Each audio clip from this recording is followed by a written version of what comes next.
We consider now investigations, estimates about life in the universe, and how many civilizations there might be. What kind of evidence do we have to support our calculations? Um, we might think about communicating with them. Actually, I'll handle that in a separate video. But how many civilizations exist in our galaxy? Well, we know of one. I think we call ourselves civilized, and there has been various attempts to estimate the number of civilizations in our galaxy that can communicate, that want to communicate, and that would be n in this equation. My students will not have to do this calculation on an exam, but they should know the different factors here and be able to give some kind of justified estimate for a number for each of these factors. So R is the rate that stars are forming, how many stars each year are estimated to form in the Milky Way. Next slide will have some numbers for these. F sub p would be the fraction of those stars that have planets. So F sub p is going to be a number between 0 and 1. N sub b, the number of habitable planets in a star. And then we have the fraction of planets with life, F sub L, the fraction of those that have intelligent life, not just amoebas, somebody more interesting to have a conversation with, some alien, and then the fraction of those that are intelligent that have a desire to communicate, so F sub C, the fraction that of those civilizations that would want to communicate. And then L, how long does the civilization remain in its communication phase? On the Earth, we've had a civilization for a very long time.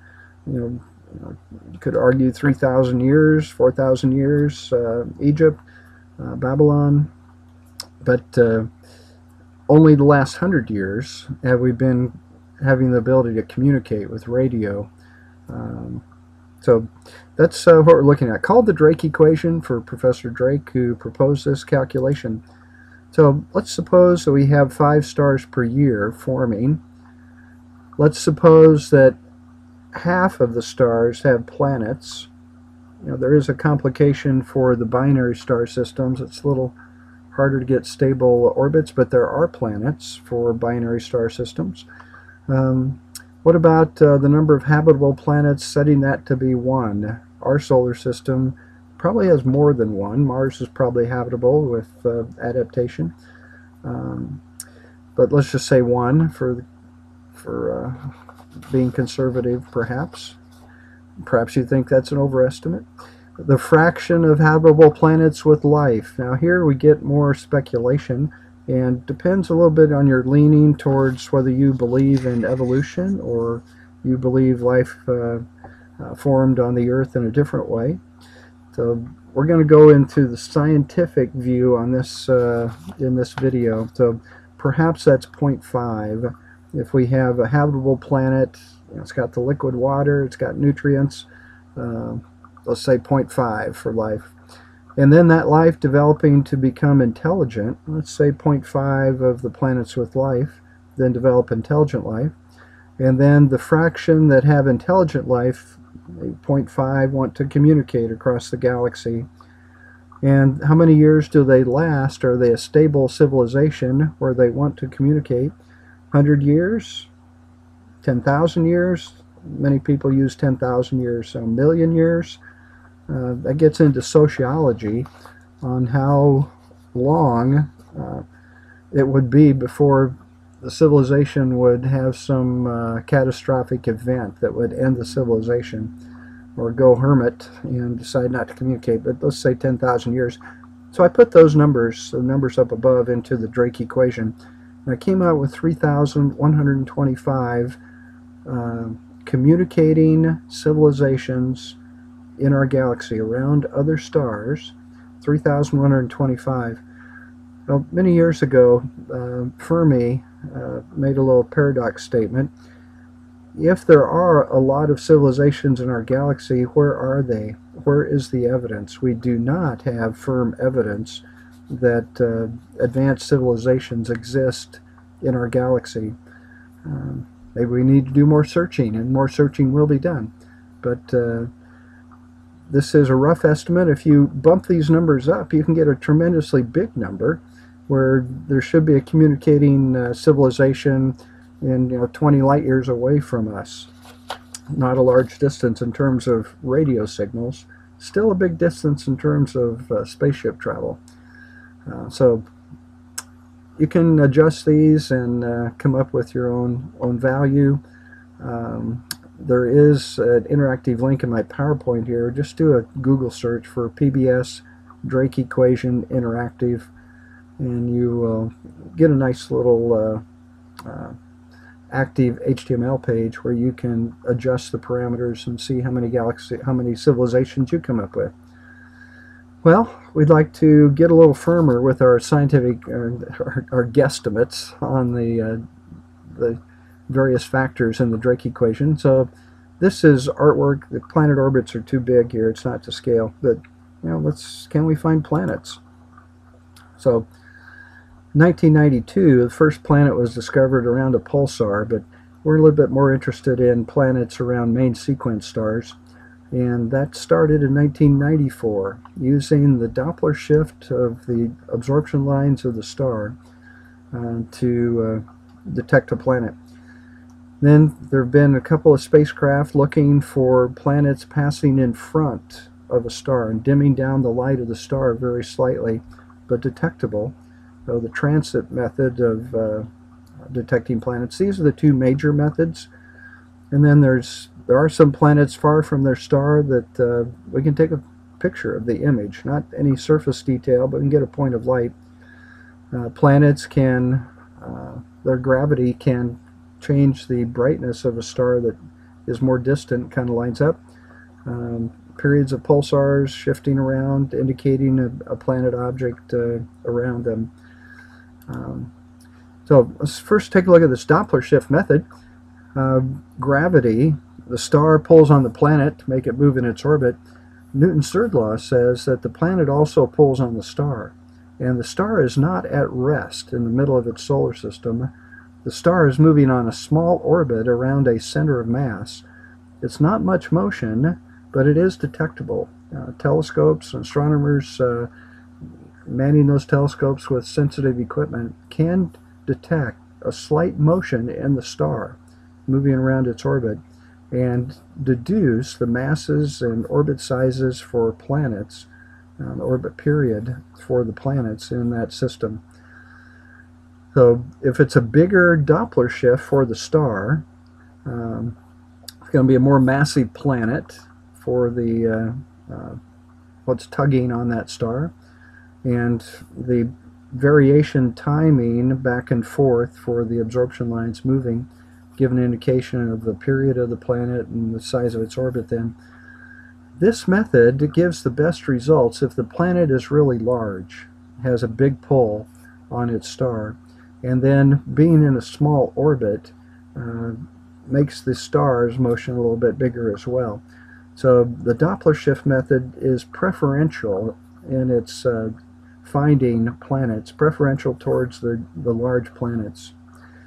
So the Kepler mission, the transit method. So the Kepler spacecraft was designed to look at over 100,000 stars just off the right side of the constellation of Cygnus in the band of the Milky Way. So a lot of targets there.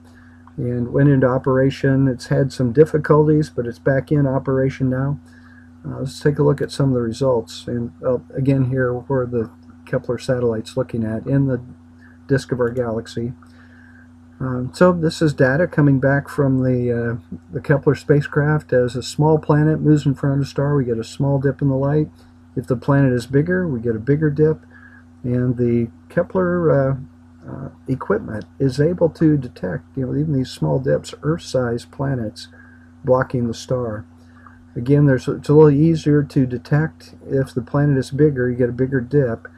And if the planet is close to the star, the period is smaller, and the Kepler analysis really depends on repeated dips. It can't just be one dip, but the dip has to repeat.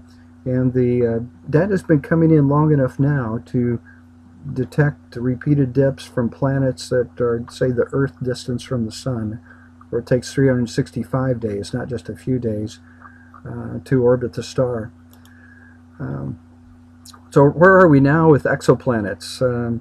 There's a nice site with data, exoplanetarchive.ipac.caltech.edu, and that's where I pulled this information from at the end of April 2015. There are confirmed 1,192 planets from the transit method. There are confirmed 539 planets using the Doppler method. 36 planets have been directly imaged, the point of light, and 65 for some other methods. So 1,832 confirmed planets, and the Kepler spacecraft has 4,600 planet candidates awaiting confirmation. You know, in the scientific method, you'd like to have some confirmation of your work. Just one group in saying that there's a planet around the stars is okay, but not totally confirmed. So there you are, 1,832 confirmed planets around other stars in our galaxy. So there are a lot of planets in our galaxy. With some graphical things now, and just to give you a flavor again of how the planets are detected, the radial velocity, that's the Doppler method, and it tends to find more massive planets. So Jupiter is one mass up here. The Earth would be 0.003 of the mass of Jupiter, so it's down in this area. So there's just a few Earth-sized on this plot. How long it takes that planet to move around its star, and you can see 100 days, 1,000 days, 10 days here is helping in the transit method. It's a little where the data set is right now, but that'll be moving outward here as the Kepler spacecraft gathers data for a longer time. We'll get more planets out here at the longer periods. Again, the Earth period here, 200 days, 300 days. So right in this band. These planets have about 365 days for their period around their star. But the transit method, a shorter period, is kind of preferential in the confirmed planets there. The radial velocity method, bigger planets, see this, the red dots are a little bit higher, so more massive planets are easier to detect with the radial velocity method, and kind of a wide range from close to the star to far away. And then a few micro lensing, and then the imaging. The planet has to be very far from its star in that the reflected light from the planet doesn't get swamped in the glare of the starlight. And taking images in the infrared helps here, as stars don't emit quite as much light in the infrared, and the planets do emit in the infrared, so it gives a little better detection as well. Back to the Kepler data, radius, and now we're on an Earth scale. So 1 is the size of the Earth, and period, so 200 days, 300 days, out here would be 365 days for the period. Again, the blue are confirmed planets, first found with the Kepler mission, and the red are candidates waiting to be confirmed. But just to give you a flavor of what size of objects are being detected, with the Earth size here at 1 unit. And give you a little flavor too of the period. We're getting more and more detections now at longer periods from the Kepler data. Some more historical things on how Ben's histograms would tell us about what's being detected. So Earth-sized planets, in between Earth and Jovian type planets here, Neptune-sized planets, Jupiter-sized planets. That was January 2013. And the most recent similar graph I could find was November 2013, with 674 Earth-sized planets have been found by the Kepler mission, and some of these are planet candidates, but pretty strong likelihood that they'll move into the confirmed category. But that's a lot of Earth-sized planets, I think, being discovered. We have a few graphics here. Not all of those Earth-sized planets are in the habitable zone, but there are a number of them. I don't know the count right now, but some Earth-sized planets in the habitable zone where there's liquid water. The fraction in the Drake equation is not zero. It's not zero. The stars have more than one planet around them, and there's more than one planet in some cases in the habitable zone.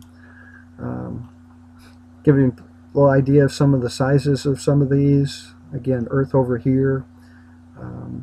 And there are Earth and smaller than Earth size objects in the habitable zones as well.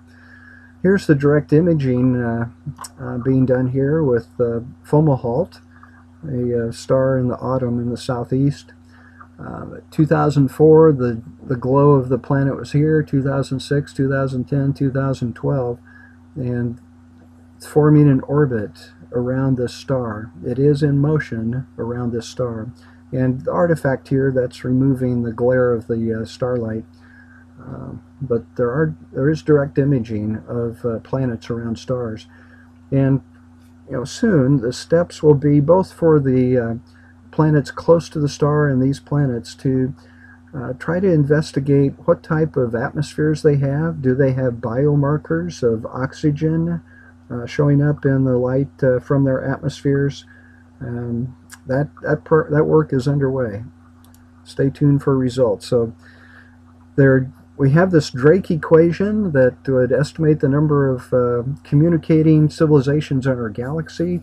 A wide range of results depending on what you choose for the parameters, for the factors.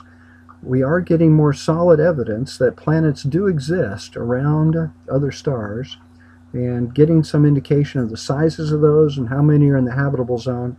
No real detection of life yet, no biomarkers, but it won't be long until there's can say yes or no. We're seeing biomarkers in the light from these planets. So write down some questions, ask your instructor.